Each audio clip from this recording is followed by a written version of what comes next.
Реакция абьюзера на ваш уход. Представьте себе такую ситуацию, что вы находитесь в отношениях с мужчиной-абьюзером, и вот вы понимаете, что вы эти отношения уже не вывозите, ничего наладить не получается, и вы собираетесь сообщить ему о том, что вы уходите. С какими реакциями вы столкнетесь в такой ситуации? Как он будет реагировать на это? Меня зовут Евгений Масеев, я психиатр и психотерапевт, и сегодня мы с вами разберем две такие важные вещи. Это с какими реакциями абьюзера вы столкнетесь при расставании, и с какими его реакциями вы будете сталкиваться уже после вашего расставания, потому что часто абьюзер имеет возможность как-то вас преследовать, где-то с вами встречаться, как он будет себя вести и как вам на это самое главное реагировать. Если вам эта тема интересна, обязательно поставьте лайк под этим видео, подписывайтесь на мой канал, и мы с вами начинаем. Первая стратегия поведения абьюзера, когда вы уходите, это стратегия хороший полицейский. Он будет стараться вас оставить в отношениях по-хорошему. Он будет говорить вам какие-то приятные, хорошие вещи, будет включаться какой-то лавбомбинг. Он будет стараться как-то обесценить или снизить значимость собственного конфликта. Ну типа, да, во всех семьях так бывает, ну кто не ссорится, ну бывает там, ну подумаешь, когда ты что-то сказал, это не так важно. То есть ты больше обрати внимание на то хорошее, что у нас было, а то, что плохое было, не так важно. В такой ситуации он может говорить о том, что, послушай, для меня очень важны эти отношения, я буду работать над собой. И тут есть два варианта. Он может просто лгать, либо даже не то, что лгать, он вроде бы как в это и верит, но он не имеет намерения работать над собой. Это очень похоже на то, как вот маленький ребенок, когда просит, чтобы ему купили каких-то там конфет, он говорит, я буду хорошо себя вести, я приду домой, сделаю вообще все уроки, только купите конфету. И он хочет просто получить быстрый результат, он не собирается выполнять свои обещания. Абьюзер может вести себя таким образом. В некоторых ситуациях абьюзер может заметить, что да, таки его поведение разрушает его отношения, если вы для него важны, он понимает, что вы действительно уходите. Бывает, что абьюзер идет куда-нибудь в психотерапию, потому что он начинает замечать, что да, похоже, какая-то часть моего поведения разрушает мои отношения. Вот эти, предыдущие разрушила. Дело в том, что поведение абьюзера, оно, как правило, эгосинтонно. То есть, когда он себя так ведет, как он ведет себя так естественно, органически. Когда он, предположим, как-то подкалывает женщину и искренне считает, что это шутка, что это смешно, он не замечает, что в его поведении есть какие-то такие элементы токсичности. Ему кажется, что, возможно, женщина как-то неправильно на это реагирует. Проблема в ней, а не во мне.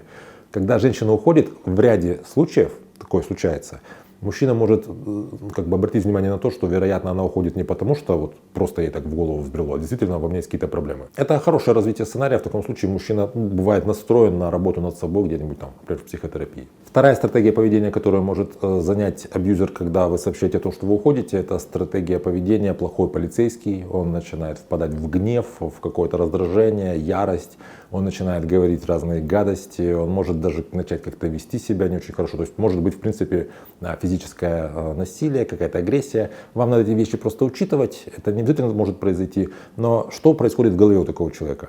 Часто бывает так, что вот абьюзер, человек с абьюзивным поведением в отношениях, это человек, который имеет нарциссические черты, скажем, это может быть какой-то психопат. То есть это человек, которому важно иметь это у него в голове иллюзия контроля над отношениями. Я этой женщиной как будто бы владею, я постоянно могу у нее получать нарциссический ресурс, который мне нужен. То есть вот все, что мне нужно, я всегда могу от этой женщины получать.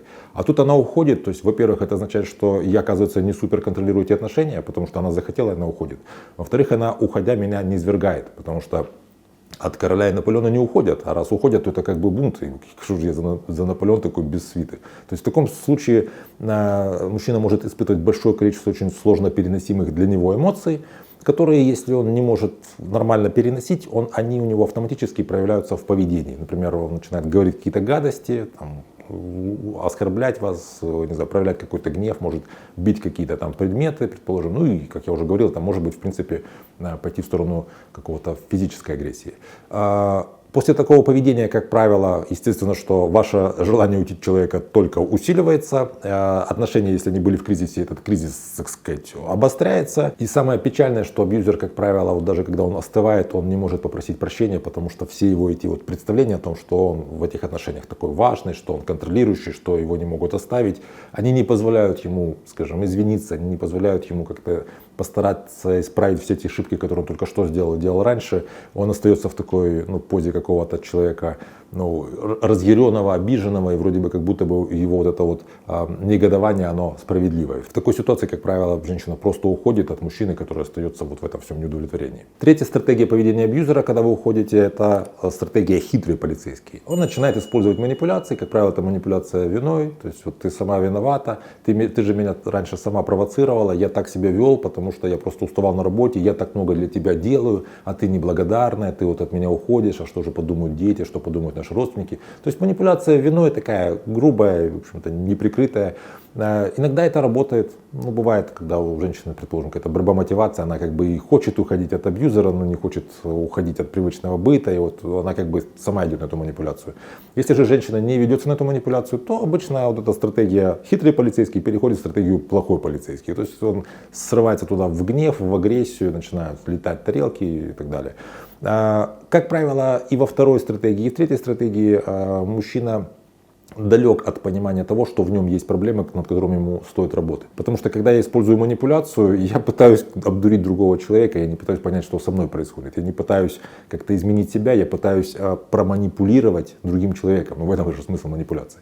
Поэтому первая стратегия, стратегия хороший полицейский, она может не привести ни к чему, может привести к изменениям в поведении мужчины. Вторая стратегия, третья стратегия, как правило, говорят о том, что у мужчины есть более глубокие, более незаметные для него самого проблемы, над которыми ему нужно было бы работать, но, вероятно, он пока еще не готов над этим работать. Когда вы решили уходить от абьюзера, вам надо понимать, что в ряде случаев вы с ним так и не договоритесь до конца. То есть он будет вот говорить вам все вот эти вот вещи, там, не знаю, обвинять, злиться, там, еще что угодно говорить. Вы, если принимаете решение, что я от тебя ухожу, он вроде бы как это решение ваше не поддерживает, и вам придется уходить в одностороннем порядке. Если вы уходите из этих отношений, перестаете с человеком общаться, то какое-то время он может вас преследовать. Вы можете, например, иметь общие какие-то, я не знаю, там у вас общие дети, общая работа, общие знакомые. Вы где-то встречаетесь, и когда вы уже будете встречаться, так сказать, после окончания отношений, после того, как вы для себя решили, что вы уже не в этих отношениях, абьюзер также может использовать все эти же три стратегии. Он может стараться вас как-то уговаривать, может говорить о том, что я работаю над собой, он может говорить о том, что, не знаю, как ты могла так поступить, апеллируя к вашей вине. Ну и, соответственно, может просто вас преследовать, чтобы вам как-то делать больно, делать хуже. После ухода из отношений наиболее благоприятной стратегией поведения абьюзера для вас будет вот это плохой полицейский. Потому что, с одной стороны, это неприятно, что он вот это вот какое-то дерьмо постоянно на тебя выворачивает, но с другой стороны, у тебя сомнений нет. Ты не в отношениях, есть какой-то человек, который тебя как-то пытается преследовать, и все, что тебе нужно сделать, это прочертить какие-то границы такие внешние, чтобы человек не мог пробраться куда-то в твое внутреннее пространство. Если у вас есть печальный опыт общения с абьюзером, и вы когда-то от него уходили, напишите, пожалуйста, в комментариях, с чем вы столкнулись, когда вы уходили, как этот человек реагировал и как вы с этим справились. Я вам буду благодарен за это. Если вам это видео понравилось и тема кажется важной, поставьте лайк, таким образом вы поддержите это видео. Подпишитесь на мой канал, чтобы меня не потерять. Поделитесь этим видео в своих соцсетях. Берегите себя и своих близких. И до встречи в следующих выпусках.